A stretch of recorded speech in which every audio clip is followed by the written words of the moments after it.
Hi there, it's time for Module 4. This way, 4. There we go. I have a few little notes about this module.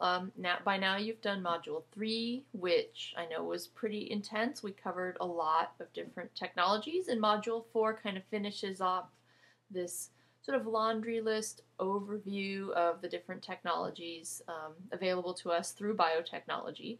And so it's a lot of information, but we're not going into the detail of any of these things really, really deeply. So don't feel as though you have to understand every single thing about stem cell technology, about regenerative medicine, etc. as you go through today's lecture, but get a general idea of what the technology is about and sort of a little bit about how it might be done. But we're not to the point where you really would know exactly how it happens. So don't feel like you should have to. I hope that makes sense.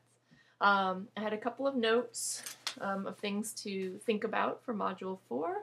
There are a lot of videos, so make sure when you settle yourself into the lecture that you are ready to view videos, because we have quite a few of them this time.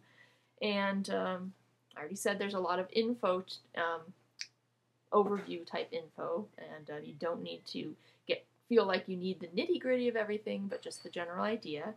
And finally, the reading is kind of that same way. For most of the reading, as you notice, there are just a couple pages in little chunks, and that's to get sort of a general introduction to what the different types of medical biotechnology are. But there's one big section of reading. It's like 10 or 11 pages.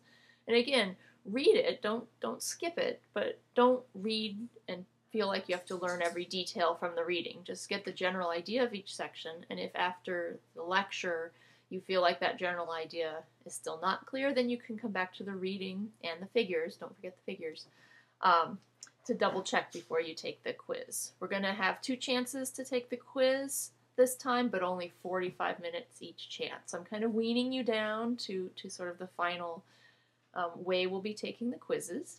So I'm going to sign off. We've got a couple other sort of introductory videos that you can take a look at in this pre-lecture guide before you do the reading.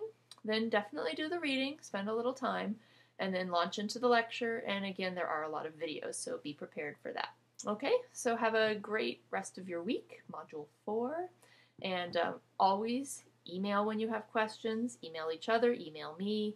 Don't sit and flounder, okay? Take action, make sure that you get the information you need. I might have forgotten to provide something, okay? So, all right, I'll talk to you soon. Bye-bye.